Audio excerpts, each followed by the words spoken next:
A Russian deadline has passed for Ukrainian forces in the eastern city of Severodonetsk to surrender. Pro-Russian forces say the fighters holed up in a chemical plant will face death if they do not lay down their weapons.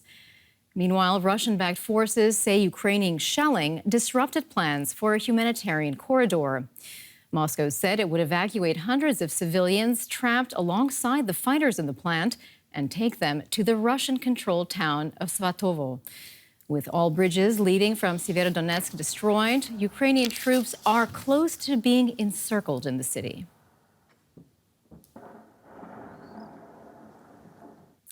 I'm now joined by former Ukrainian President Petro Poroshenko, who was in office from 2014 to 2019, and he joins us from Kyiv. Mr. Poroshenko, welcome to DW. It is looking rather dire in Donbas. Can we assume that Russia will take control of this region in a matter of days? First of all, thank you very much for the invitation.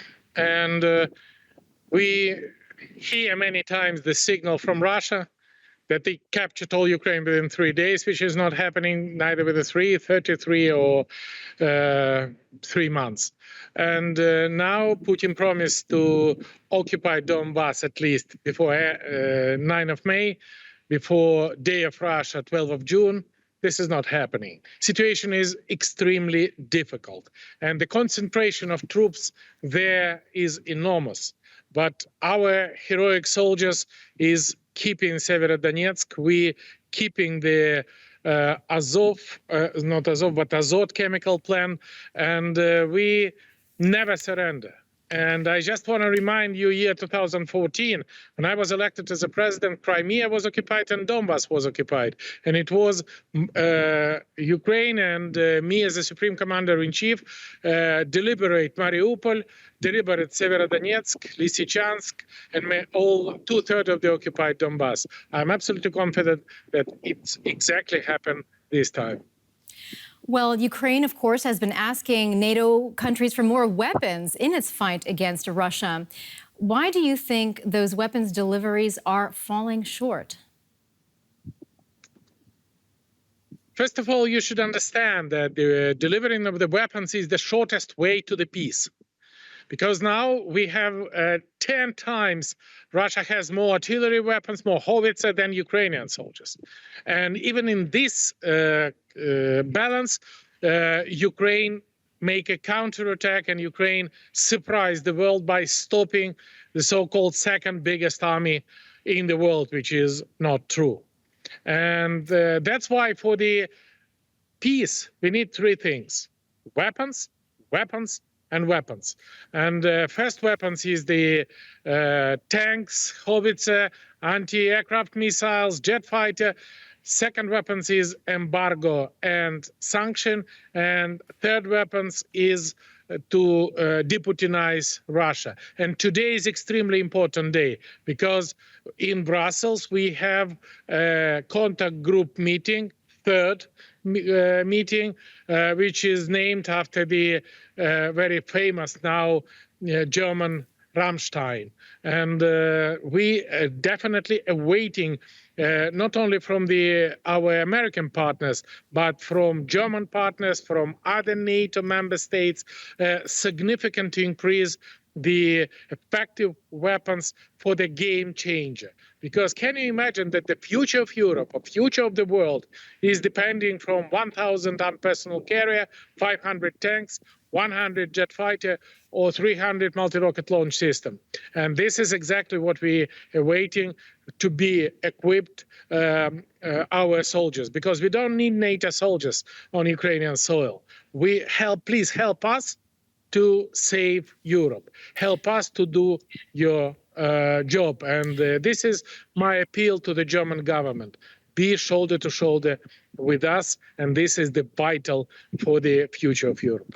Well, Mr. Poroshenko, there are some, though, who say that more weapons will only lead to a prolonged war that could conceivably last years.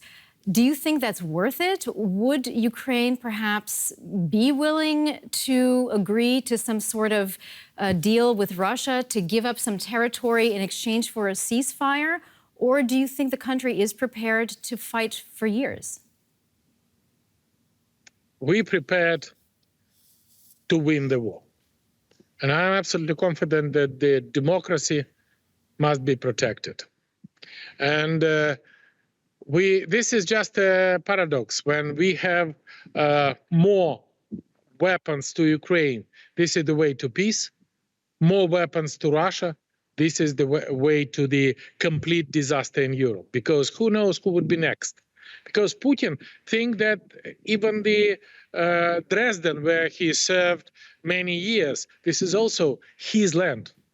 Tomorrow he knock in the door in the Poland or Baltic states, who knows, maybe in any nation of the Europe. And that's why we need to deputinize Russia. That's why we have a historic mission of Ukrainian armed forces. And I'm proud that this is me as a Supreme Commander-in-Chief since year 2014 create the armed forces who surprise the world, who demonstrate this efficiency, who demonstrate this as responsibility. And there is no one single artillery shelling or missiles reach or go to the Russian territory. We just defending our soil, we're defending our family, we're defending our elderly people, and we're defending our future. And just want to remind you that Putin understands the language of strength. If you're weak, you cannot find out any compromise. And those nations who propose to give some territory to Putin should understand that this is only feeding the tiger. And this is just creating the precedent who motivated Putin to go further. And with this situation, my request, my appeal, no appeasement to Putin. And with that situation, we definitely think that we need more weapons to do your job. We need more weapons to save Europe. And yet, Mr. Poroshenko, while you were president, you actually did sign a peace agreement with Vladimir Putin, the Minsk II agreement in 2015. Was that a mistake? And I'd like you to explain what exactly you mean by de-Putinization. Let's divide by two the answer on this question.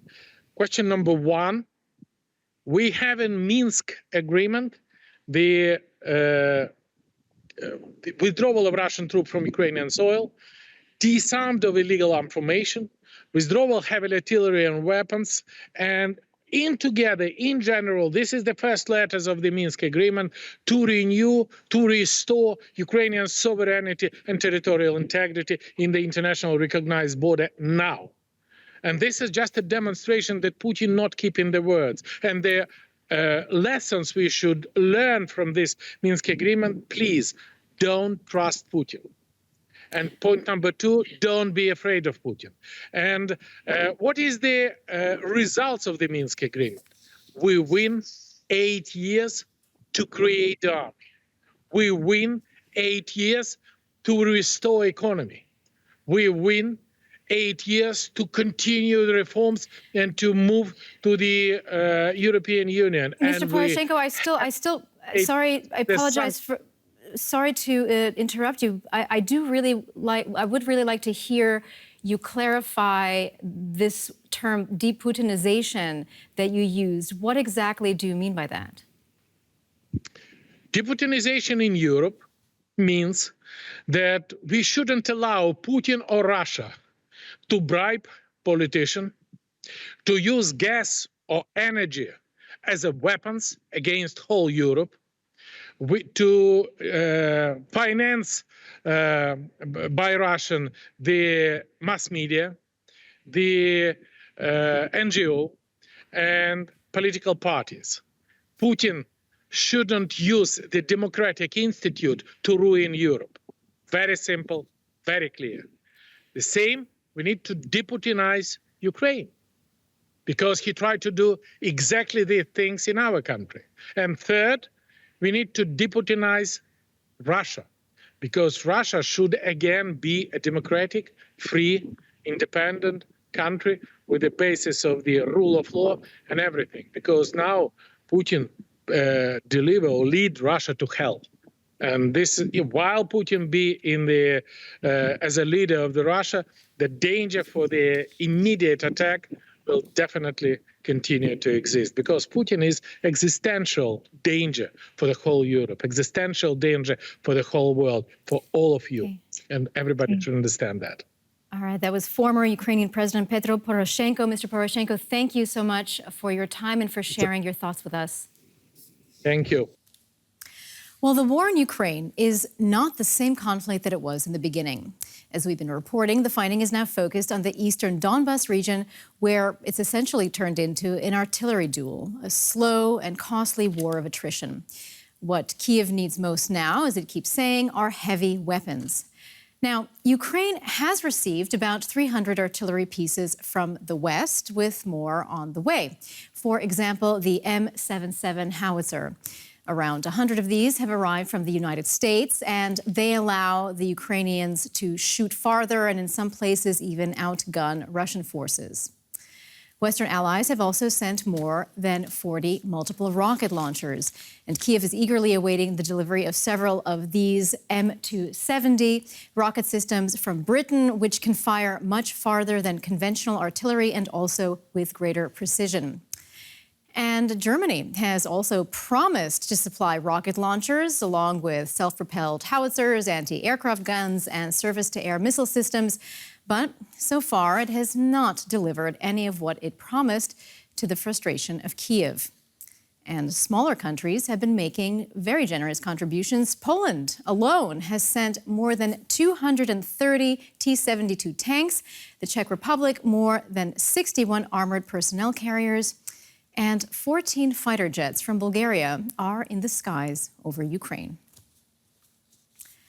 Well, now we can speak to Thomas Wiegold. He is a freelance defense and security journalist in Berlin. Mr. Wiegold, welcome to DW. So we just had this overview of the weaponry that Ukraine has received so far, but how does it compare to what it actually needs?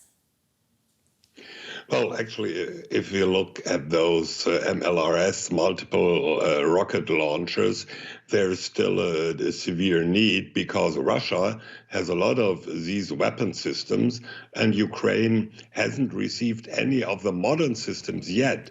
The UK has promised it, the US have promised it, and Germany as well, but they have not been delivered.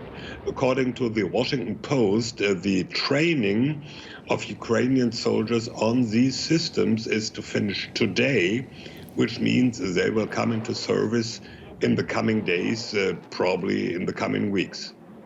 Okay, so you mentioned that they've not been delivered yet. We keep hearing from NATO countries that they're willing to send heavy weapons to Ukraine, but are they able to actually do that? I mean, are there enough stocks to be able to send them over quickly? Well, Ukraine has published a list of what they need, what they want a few days ago by Podolyak, who is advisor to the president. And those figures given there are pretty much unrealistic because it's more than even the US or larger NATO countries have in stock. So there will be a small number of these systems. Ukraine will ask for more, will press for more, will need more. And we'll see what NATO countries, especially the larger NATO countries, are willing to provide. So far, we've seen, you mentioned it, the M777 from the US, howitzers from Norway, of all places, and things like that. But the figures are still pretty low. Well, we keep talking about the countries delivering the weapons, but what about the role of commercial suppliers? I mean, how relevant could they be in getting Ukraine the weapons it needs? They can be relevant. One main point is ammunition. Most probably, NATO countries will not be willing to deplete their stocks to deliver it all to Ukraine. So it will be a question for those companies how fast they can produce new ammunition and they can deliver it. On the other hand, we have the German company Rheinmetall, one of the biggest German military procurement company, which has said that they have modern infantry fighting vehicles ready to deliver, but they have no permission by the German government yet. So it's a mixture of both. The industry can deliver if they get permission, but still not as fast as well as Ukraine wants it. That was journalist and military expert Thomas Wiegold. Mr. Wiegold, thank you so much for your insights. You're welcome.